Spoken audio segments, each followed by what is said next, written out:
Please welcome senior writer at The Intercept, Murtaza Hussain, and staff writer at The Atlantic, Yair Rosenberg. Please welcome them. I told you guys it was going to get...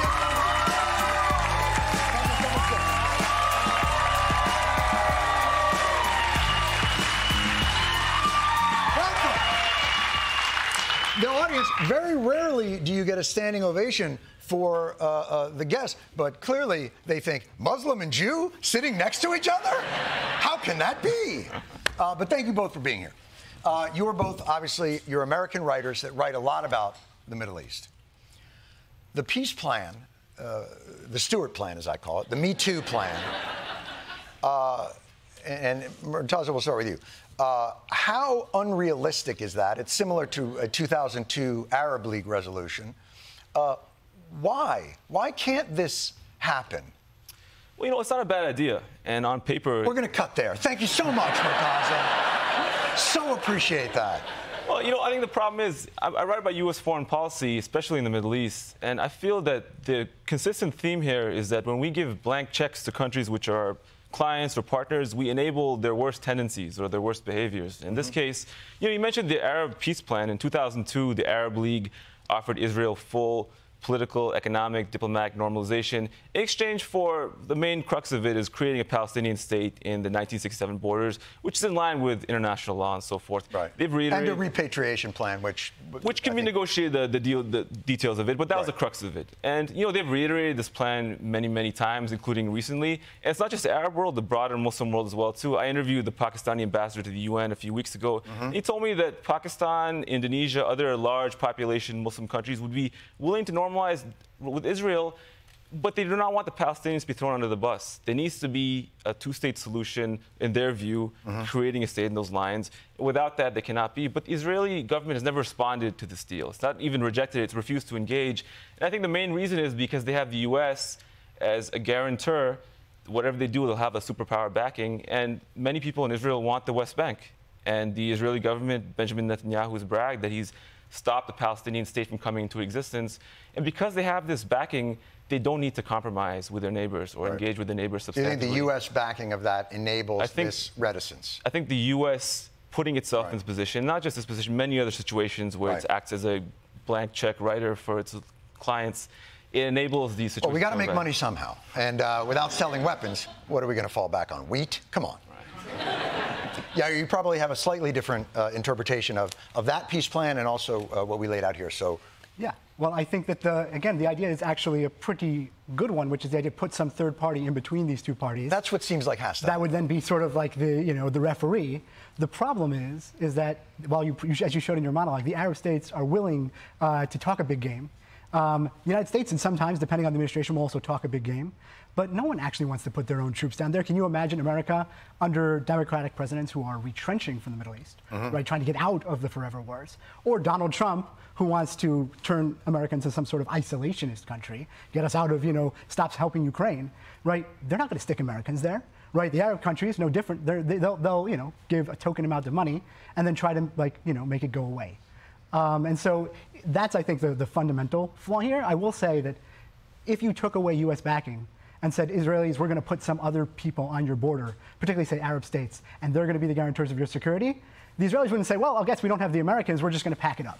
Right. Because this is a country... Nobody's going anywhere. Yeah, and also this is a country that's full of people, right, who fled other countries, including those Arab countries, because they were persecuted, right, killed, dispossessed. Right, there's like, you know, half of Israelis are now Middle Eastern origin. But two diasporas don't make a right. Of course not. You know, but they won't trust it. But let me push back on both of these for just 1 second. So, and this just pushes back on both. You know, we get into this litigation of, well, the Palestinians and the Arab state, they propose something very reasonable to the Israelis, but the Israelis wouldn't do it. And the Israelis say, well, we don't have a partner for peace, and we propose something very reasonable, but they didn't do it. Doesn't it appear that no party is incentivized to fix this at the peril and detriment to the Palestinian people? And here's what I mean by that. Egypt has its border closed to the Palestinians. These are autocratic states.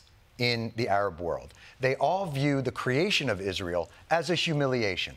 If that's where they start from, it's a very easy kind of issue to deflect attention from your own dictatorships, to own the so-called Arab street with anger towards Israel.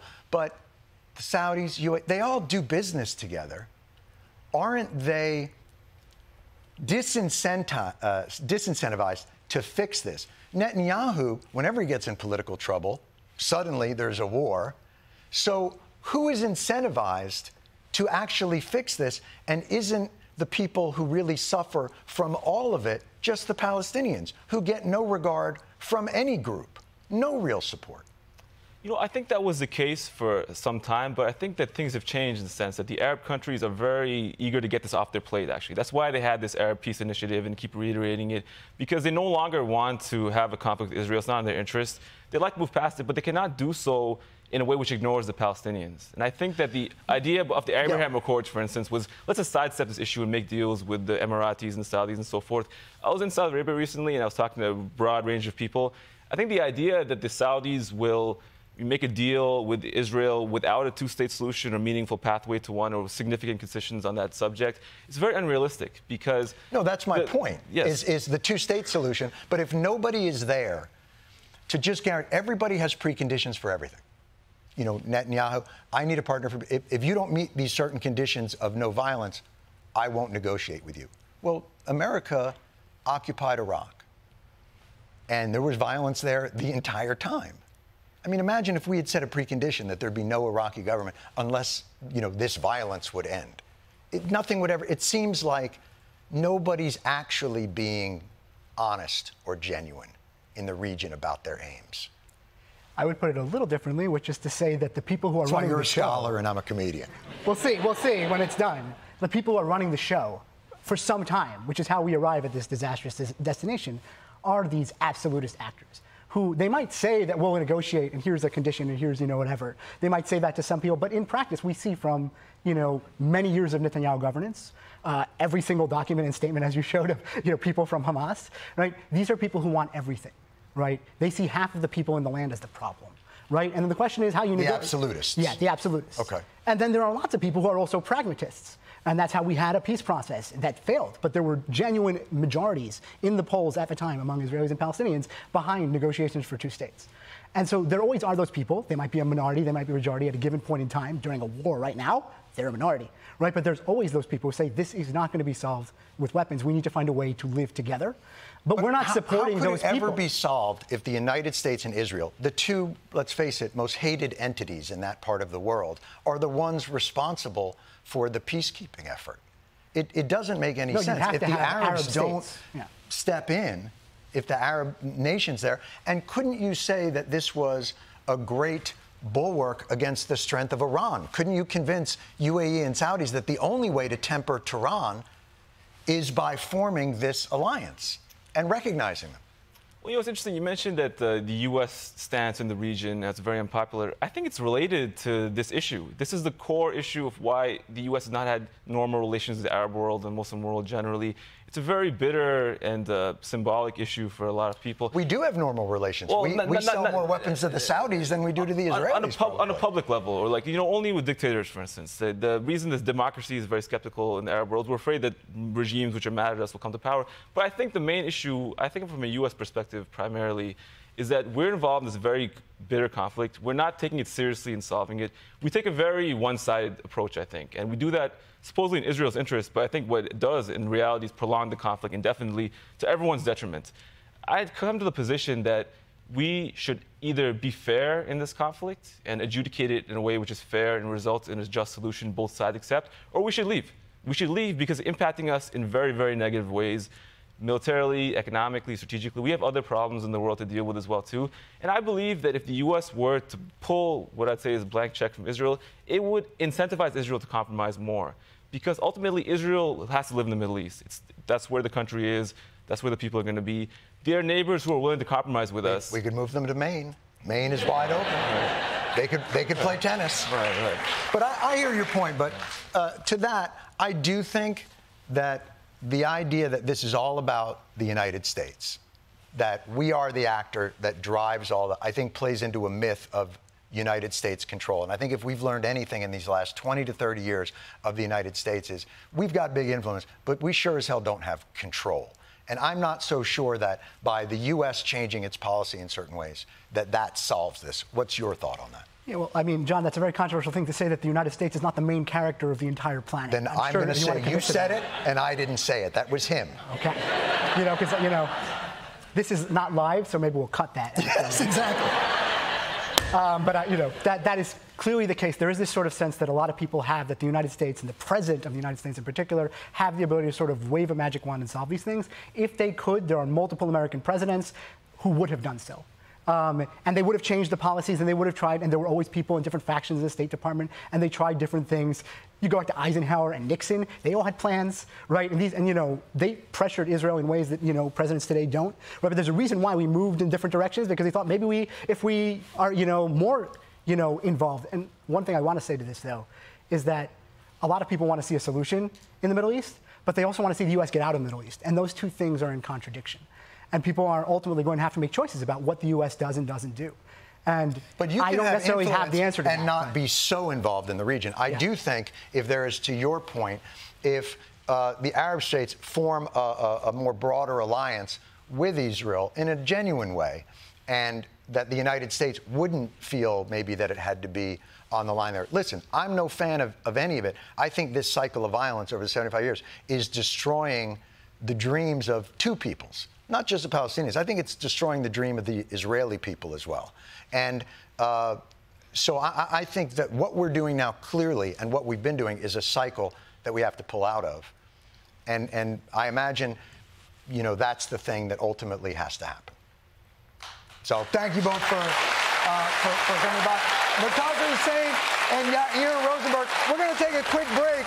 I want to come back and talk to them about one other thing. We'll put that offline. We'll be right back after this. We're back. We're talking to Murtaza Hussain and Yair Rosenberg. And we talked a little bit about some of the things that could help break the cycle of violence in the Middle East. The act of the two of you sitting here having this conversation is almost rebellious or revolutionary in the current moment. How do you counsel Americans in this moment to be able to, not lose so many Facebook friends when it comes to all this? Is there any advice that you guys have? I'll take that first. Well, the backstory of the two of us is that we've been having these conversations for something like 10 years. And the further backstory is that we reached out to each other on Twitter because we both realized that we shared a lot in common about how we approach the world, but we had very different opinions on issues like these. And that's how we became friends some 10 years ago, is it? That's like that, yeah. And so we've been doing this over, in kosher restaurants, because for Sunni Muslims, many of them, kosher meat is halal. And so I will take Murtaza to a kosher restaurant, introduce him to it, and then we'll have conversations like these. And John is just, interloping, just sort of, we decided to let him come. Up the check. Exactly, there we go. And what it is we refuse to allow ourselves or our communities to be held hostage to a ruinous conflict thousands of miles away that we may never be able to fully resolve or fix. Right. But we can have an impact about how we treat each other here. And the other thing, I would say is that we are both journalists, and one of the things that motivates us is our pursuit of truth and what is true. And we share that even when we disagree. It's because we came to different conceptions and we really believe the other is honest.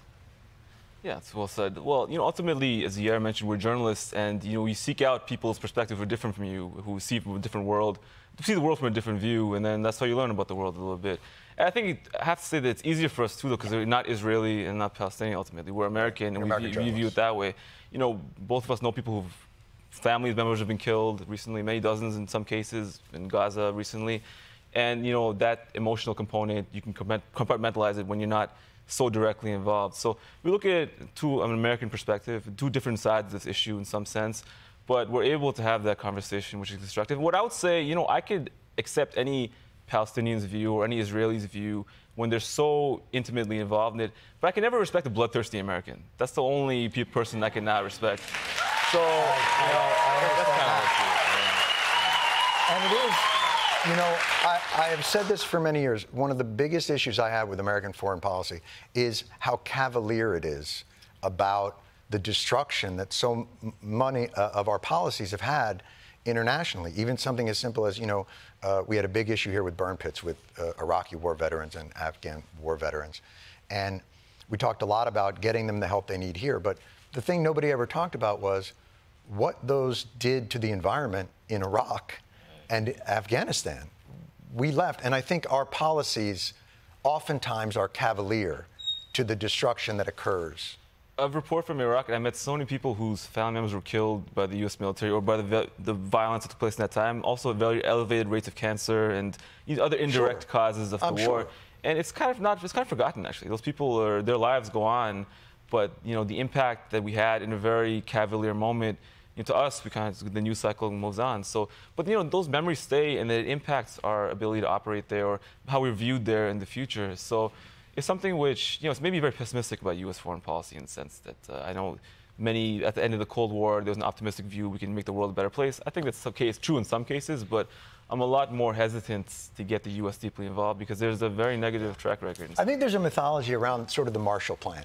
And it's that, after World War II, we say, we were in war with Germany and Japan, and we threw a bunch of money at it, and now we're the best of friends, and they buy our cars, and we buy their cars, and it's all lovely, and all it takes is a little bit of money and some American know-how, and we can turn the world into allies. I think we might have learned the wrong message from all that. I'd also say, from reporting around the world myself, when you talk to people, this can have the wrong impact. If you have a great mythology about yourself and how you fix all the world's problems, then some people will say, how can the Americans not fix this problem? And they'll notice. Wait, they believe us? People believe us. Son of a... And I will say to them, actually, there are a tremendous number of incredibly well-meaning people serving our country, trying to do this stuff. It's just really hard. Right. But there's a certain story that we've told, and sometimes people really expect us to make good on it, and there are impossible promises that we can't keep. How do you guys negotiate this pragmatic view within your own families? Because I know there is no,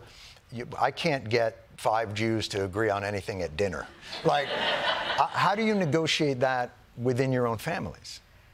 I think there's the personality type that tries to really hear where people are coming from and speak to... How do you get one of those in your family? Sheer dumb luck, or your dad is a rabbi, in my case. Right. And so that's what you do as the rabbi, right? And you're trying to understand where everyone in the audience is coming from. Your synagogue can be diverse, and there are people with different political and ideological perspectives. And how do you tell them the truth and stay true to that, while also saying, speaking to each of them? Right. And so, it's a type of personality. You see it there are different kinds of political leaders and spiritual leaders who manage to do this. And there are others who feel like, what's the hardest, sharpest, best viral slogan I can use on Twitter, right, to own the other side. Right. And by the way, when we were younger, I don't speak for you, we were like that. I was much more hot-headed when I was younger. Really? Yeah, when we first met. You guys seem the opposite of hot-headed. We aged a lot. I feel like I want this as my screensaver. This is so calming to me that what about you? Same.